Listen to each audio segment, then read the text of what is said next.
everyone, and welcome to IPW Insider, the monthly show that keeps you up to date on all IPW news and events. I'm your host and IPW commentator, Mark Franchise. And from the Crucial Squared Circle podcast, chairwoman of IPW's Mental Wellness Task Force, and one half of IPW's award-winning commentary team, I'm Davison Sarai. Davison, IPW has been barreling towards the crowning of a new champion, and on June 12th at Forged in Fire, we saw the final entrant qualify for the Grand Prix tournament. But first, we saw a familiar sight as the Death Threat Army filled the ring to start the show. As fans will recall, the Black Diamond, Jack Price, came into this event on a 5-match losing streak. And at Forged in Fire, the leader of the Death Threat Army and Michiana champion, Aaron O'Ryan, let him know that the DTA was not happy with his performance and that changes were expected. Adding yet another chapter to their saga, Josh Raymond then entered the equation to confront Orion and DTA. Whether he was there to defend Jack Price or stick it to the DTA, Josh Raymond suggested a tag team match between the team of Aaron Orion and Adam Wick and himself and Jack Price.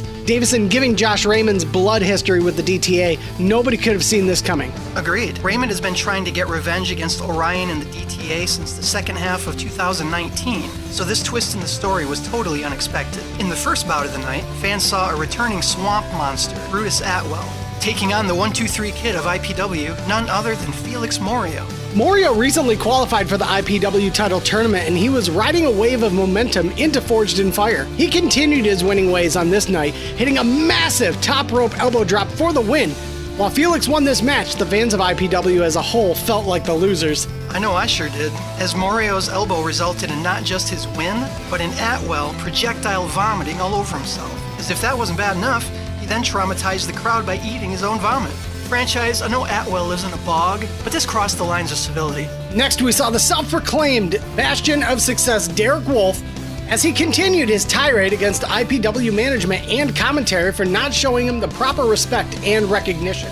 In another unforeseen twist, Wolf was then joined in the ring by none other than the 24-karat lion and leader of the gold team, one Jeremiah Goldmain. Fans will recall that Goldmain not only defeated Terry Van Avery at Back on Track, but the match stipulation dictated that Van Avery join the gold team.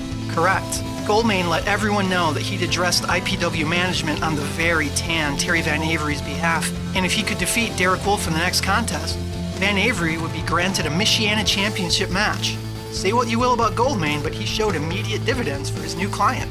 That's open to interpretation as Goldmain put his hands on Terry Van Avery to either protect him from falling off the second rope or to distract and humiliate him, as he'd done at Back on Track.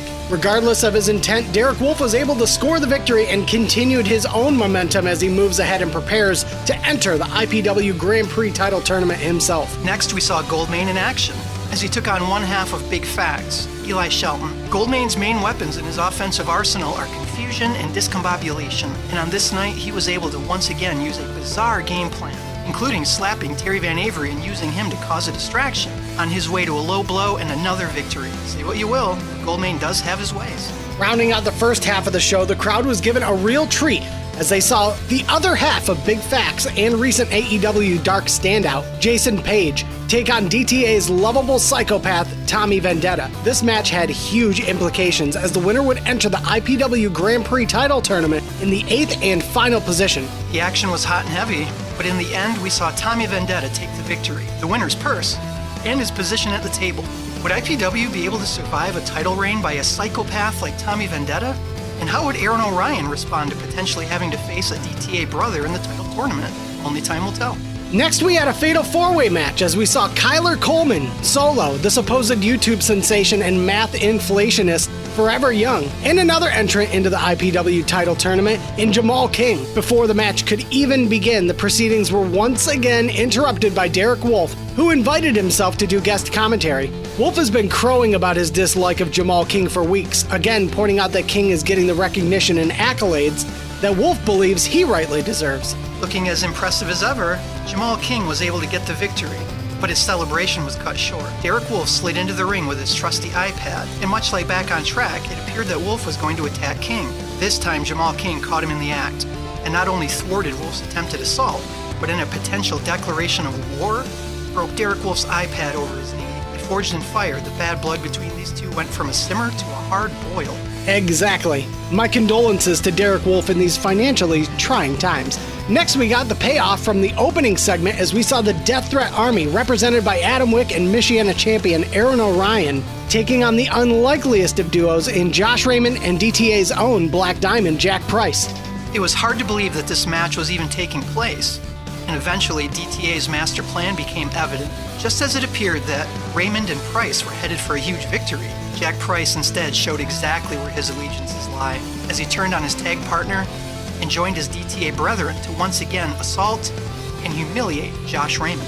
We saw Orion taunt Raymond with the Michiana Championship after dropping him on his head and once again spilling Raymond's blood. Will Raymond ever truly get his revenge, and will he get his hands on Orion in the title tournament? One thing is for sure, the saga continues between the Death Threat Army and Josh Raymond, as there are obviously still chapters to be written. Next, we saw the gutsiest referee in professional wrestling, the indestructible Jeremiah, officiating an unbelievable contest that saw the Colonel of Clapping Cheeks and former IPW referee, LaDon Sanders, fighting like Don Quixote versus the proverbial windmill in the cacophony of terror, the monstrous Ray Torres. Sanders put on an unbelievable show of guts, but in the end, we saw what we all knew was inevitable, as Ray Torres was able to crush the hopes and dreams of LaDon Sanders in another huge victory. We've seen Ray Torres stalking LaDon Sanders over several IPW shows now, and one has to wonder, what is the nature of the conflict between these two? And will LaDon Sanders be able to survive long enough for us to find out? That was not the end of the story, however, as we saw Jeremiah the ref remove his neck brace and viciously assault Sanders after having been decimated by Torres moments before. One can only begin to imagine what led to this demonstration of violence, but there was clear malice and evil intent in Jeremiah's eyes following the assault. Franchise, LaDon Sanders may be the Colonel of Clapping Cheeks, but following Forged in Fire, he may have been the MC of the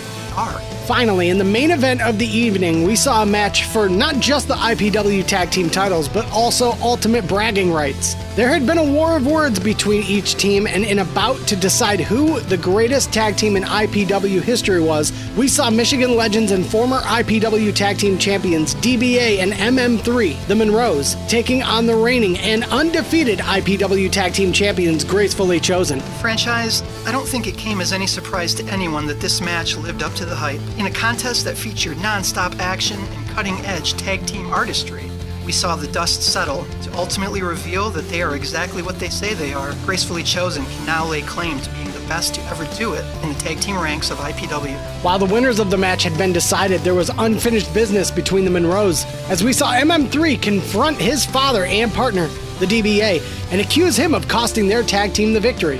While DBA did inadvertently knock his son off the ropes, leading to Gracefully Chosen's eventual victory, it was clearly an accident.